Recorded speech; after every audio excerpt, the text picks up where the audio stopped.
Welcome to Andy Staples On3, your instant reaction show. And instantly, oh man, there are two fan bases that are in bad shape, down bad. If you are listening to this immediately after these games, if you are a Florida fan, if you are a Nebraska fan, you are beside yourself right now. Nebraska, stop me if you've heard this before. Another one-score loss after two crippling turnovers in the fourth quarter. Crippling. I thought I was going to lead this thing off with Florida looking so bad against Utah. But no, we got to start in Minneapolis because this is exactly what happened to Nebraska throughout the entirety of the Scott Frost era. This was supposed to be in the past. This was supposed to be over with. But no. Every single time, it seems, Nebraska gets close and then Lucy yanks the football away. In this case, it was Ethan Kaliakmanis with a dime of a touchdown pass. Incredible toe drag by Daniel Jackson to catch that final, only touchdown for Minnesota. And then Dragan Kesic, the lefty kicker wearing number 99. He missed a 54-yarder earlier. He hits a 47-yard game winner as time expired. And there you go. So, Nebraska people, how are we feeling? We're probably not feeling great about Jeff Sims right now. Georgia Tech transfer, 6 yards per attempt through the air. He did gain 91 yards on the ground, but horrific interception in the end zone right before halftime. Horrific interception over the middle as they're trying to run out the clock. Now, there also was a fumble by Anthony Grant when they were trying to run out the clock as well, really wasting a great performance by Tony White's defense. This was a great job by that 3-3-5 defense, and this has just got to be a killer for Nebraska fans because it was right there, and it felt like they were in position to run out the clock. It felt like they had not even momentum. That doesn't even matter. They were playing such good defense. Even when Minnesota would make a somewhat positive play, Nebraska would get some pressure and either force a bad throw or sack Kaliakmanis. And it just seemed like Minnesota was never going to figure it out. And then really once Minnesota started hurrying up. Now, it's a weird thing for Minnesota because they are so used to being able to move the ball at will on the ground. That's not what happened. They averaged 2.2 yards a carry, 25 carries for 55 yards. They threw the ball 44 times. But when they were hurrying up and throwing it underneath, Kaliakmanis was getting it done.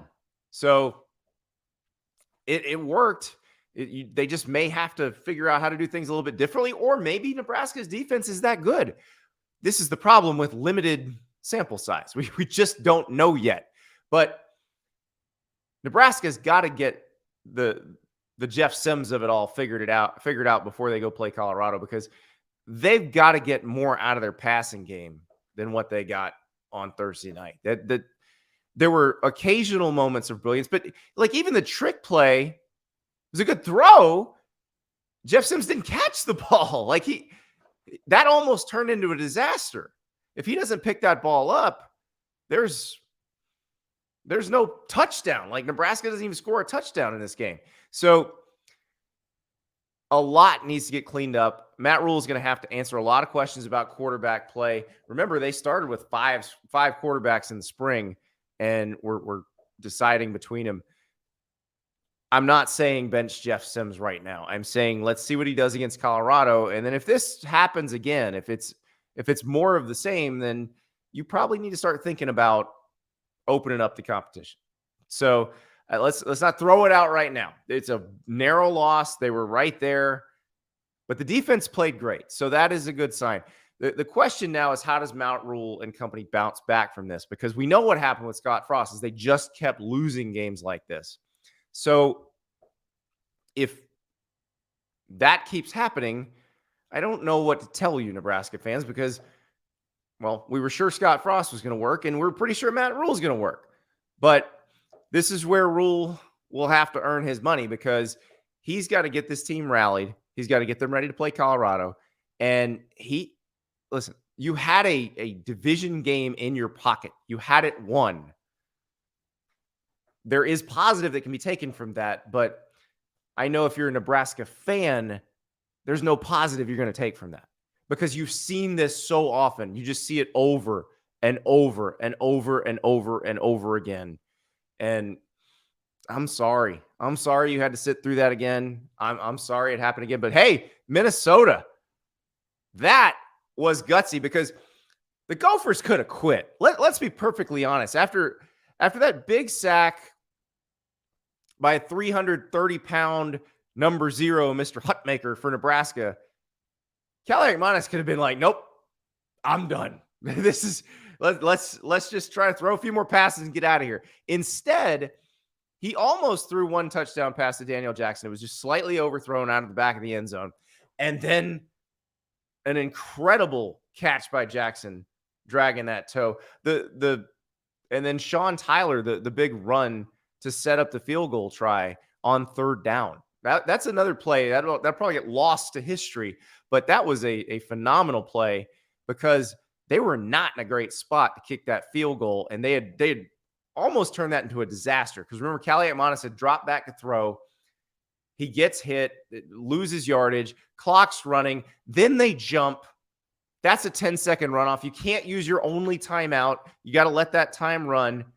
And then Sean Tyler, I think he gained about 9 yards on that play. And suddenly it's a 47-yarder. It's makeable. And Dragan Kesic comes in and nails it. So great job by Minnesota. Great comeback. Great resilience. And Nebraska, you got to start winning some of these. We can't count the Iowa game. That was the interim staff. You got to start winning some of these. There's just no other way around it. This cannot continue. So Matt Rhule, you're getting paid a lot of money. You got to figure it out. If the quarterback play doesn't get better, you're going to have to just make a decision on that. Or you're going to have to get Marcus Satterfield to make Jeff Sims better. And I saw a lot tonight about, hey, quarterbacks don't become different people when they go in the transfer portal. And it's true. There's a lot of reasons why quarterbacks transfer. Most of them are not Caleb Williams type reasons, transferring from Oklahoma to USC. Most of them are they probably weren't going to start where they were, and that's why they're transferring. So let's move on to Salt Lake City. Oh my. Utah 24, Florida 11. Let me run through some plays by the Gators in this game. You have a blown coverage on the first play from scrimmage for your defense that results in a long touchdown.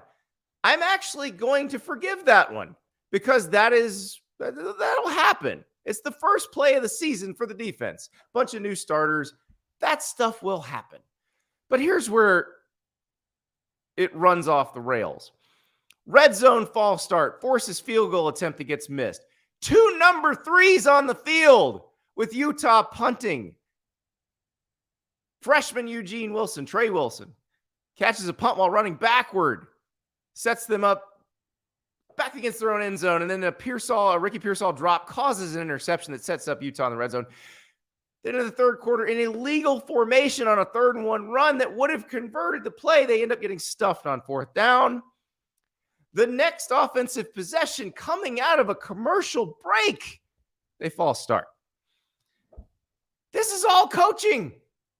All of this is coaching. This is the part you get paid for, Billy Napier. You have 1 million people on your staff. How do you not notice you have 2 number 3s on the field? This game could have been close.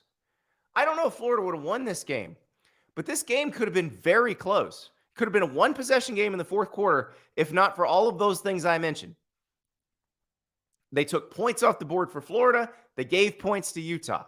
It was very telling when Holly Rowe was doing her sideline report right after halftime. She had talked to Billy Napier, and she said, Billy Napier says that they can run the ball. They just need to call more runs.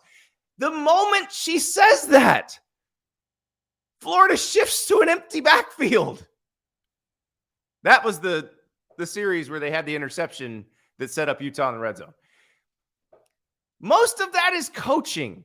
You just practiced for a month and you were that sloppy. Your players couldn't get lined up. You sent 2 number 3s out on the field. That's coaching.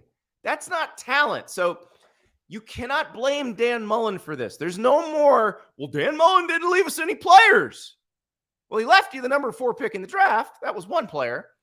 But also, these are mostly your players.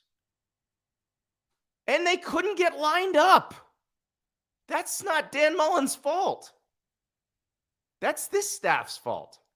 So that part needs to get cleaned up. Now, I will say, for Florida, the defense played very well in the second half. The players did not give up. That is a good sign. That also reflects on the coaching staff.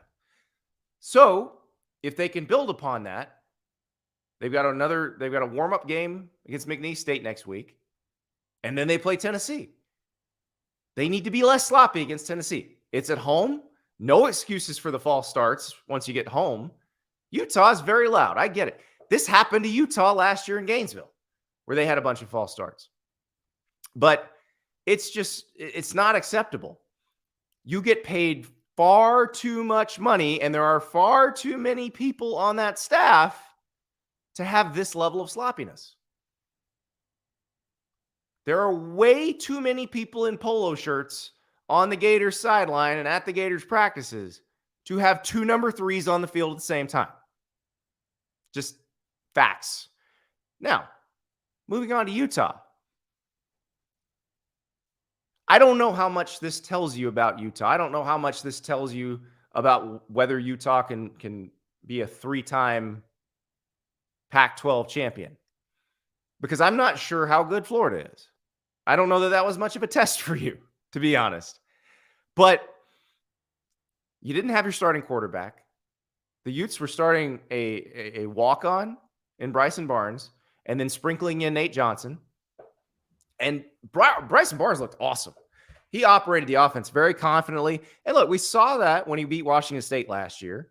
We saw it when he had to go into the Rose Bowl against Ohio State when Cam Rising got hurt that game. But this was very impressive. Nate Johnson needs to take care of the ball a little bit better. But I feel like Barnes can keep them going until Rising's ready. Now, if Rising had played in this game, it's probably not even close because he's so in command of that offense. And I think it probably would have been much worse for Florida. But, you know, the Utes, they got to go play Baylor. So it doesn't get actually a whole lot easier because they're going to Baylor and then they get Weber State and then it's UCLA and Oregon State, which those 2 teams can beat anybody in the Pac-12. So Utah's going to be challenged, but man, Utah's D-line looked impressive. 5 sacks, and Utah's O-line did not give up a single sack. This was, look, we've seen Kyle Whittingham do this over and over and over and over again, and we probably should just start giving him enough credit. But this team looked very competent. Everybody was where they needed to be. And look, I bet last year there was a lot of people yelling after Utah lost in Gainesville about sloppiness because they had some sloppiness. They had some mistakes when they lost that season opener. So it's not the end of the world to lose your season opener, Gators. It's not that damning, but it's not great. And your mission now is do what Utah did last year. You lose this game, you could have been a lot better, just like Utah could have been a lot better in Gainesville. Now, Utah turned it around and had a great season. Florida's got to do that too. But Florida, more than anything, needs to look respectable, needs to figure out how to get rid of the sloppiness, one, and also be a little more creative offensively, be a little more crisp offensively. Listen, if you're going to take forever to send a play in, it better be a hell of a play.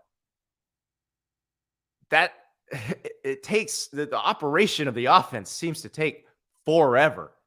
So I don't know where the solutions are, but they're going to need to find them pretty soon. And part of it is just getting rid of the sloppiness. Perhaps being at home keeps you from false starting. Lining up, that's a practice thing. 2 number 3s on the field at the same time, that's your Friday walkthrough. When you're seeing who's on every special team and making sure you don't put 2 number 3s on the field. But that is where Florida has to clean up. And they have to be competitive, because here's the thing. All offseason, we heard a couple things. 1, Dan Mullen didn't leave us any players. 2, when the 2024 class comes, that's when it'll really start perking up. Well, guess what? DJ Lagway can't play quarterback for you next week. All of those coaches that are recruiting all of those players, and they're still recruiting the players committed to Florida, are going to say, are you sure you want to go there? Are you sure you want to be part of that? So Florida has to show better than that when it's on national TV and everybody's watching. It will have more opportunities to do that. But the Gators need to be better. They need to be less sloppy. Here's the thing. A less sloppy team would have had a chance in Salt Lake City on Thursday. That's a good team they played. They would have had a chance. So, it's not over. It's not the end of the season because they lost 1 game. These are mistakes that can be corrected. But if they show up again, then you start wondering, is it ever going to get corrected? So that's Billy Napier's job. That's the staff's job. They have a McNeese State tune-up, and then they better look good against Tennessee, or then the pressure is really, really going to be on. Thanks so much for the instant reaction, for coming. This was so much fun. We got more games on Friday. We got even more games on Saturday. So what we're going to do on Saturday is, after the noon window of games, we're going to have one of these. After the 3:30/4 Eastern window of games, we're going to have one of these. After the primetime window of games, we're going to have one of these. So this is where you come to talk about everything you saw. And this is going to be a fun season. We had a walk-off to start the season. Walk-off field goal in a Big Ten conference game, division game. What a way to start it. What a fun first night. Guys, this weekend is just beginning. Cannot wait to talk to you again on Saturday.